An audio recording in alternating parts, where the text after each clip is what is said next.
Hey guys, what's up? It's me, and today we're diving into 3 real Reddit horror stories that'll make you double check your locks tonight. These are tales so creepy, you'll want to keep the lights on. Let's get into it. Okay, first story comes from Sitter Throwaway 56, who swears this happened during their last babysitting gig. Here's their story. So, I was 17 and babysitting for this family in the suburbs. Nice house, quiet neighborhood. The kid, Emily, was 6 and already asleep when the parents left. Easy money, right? Around midnight, I'm scrolling TikTok on the couch when I hear knocking. 3 slow raps on the back door. Not the front, the back. I froze. The parents said no one should stop by. I peeked through the blinds and nothing, just darkness. I texted my boyfriend, joking about horror movie cliches. Then the knocking came again, louder. This time I saw a silhouette. A tall guy in a hoodie, face hidden. I called 911, but when the cops came, no one was there. They said it was probably a prank. But here's the worst part. After the cops left, I checked on Emily. Her bedroom window was wide open, and on her pillow, a crumpled hoodie, damp, like someone had been sweating in it. I quit babysitting that night. Emily's mom later told me their old babysitter had a stalker, a guy in a hoodie who'd watch her through the windows. Emily's family moved a week later, and Sitter Throwaway 56, they still get chills thinking about how close that window was to the girl's bed. Next story from Staircase Confessional.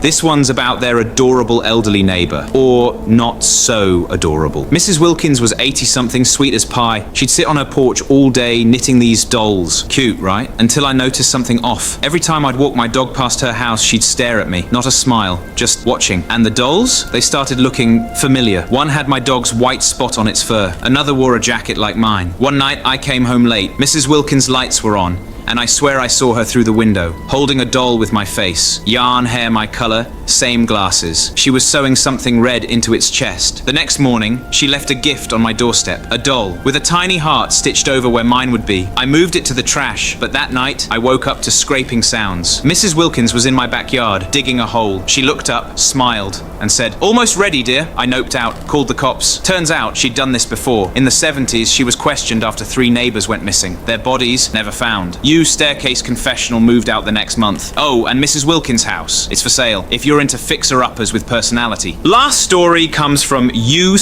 Ghost Passenger. Buckle up, literally. Because this road trip nightmare, it doesn't end at a rest stop. I was driving cross-country, blasting music to stay awake. Around 3 a.m., I saw a hitchhiker on the side of the road, a girl in a soaked white dress shivering. Against my gut feeling, I pulled over. She didn't speak, just pointed ahead. I tried making small talk. Nothing. Then my radio fizzed out and the temperature plummeted. My breath fogged. I glanced at her and her eyes were pitch black. No whites, just void. I slammed the brakes, but she grabbed my arm. Her hand was freezing and she whispered, "Don't stop. They're following us." I hit the gas. For 20 minutes she stared ahead, muttering, "Faster." When headlights appeared behind us, she screamed, "Here!" I swerved off the highway and she vanished. The truck behind me blew past, its bed full of shadowy figures with glowing eyes. I found a motel and Googled the area. Turns out in the 80s, a girl in a white dress was found drowned near that highway. They never caught her killers, but locals say she warns drivers about trucks with no license plates. Your ghost passenger still wonders, did she save their life, or were those figures after her? Alright, that's it for tonight. If you're still breathing, hit like, subscribe,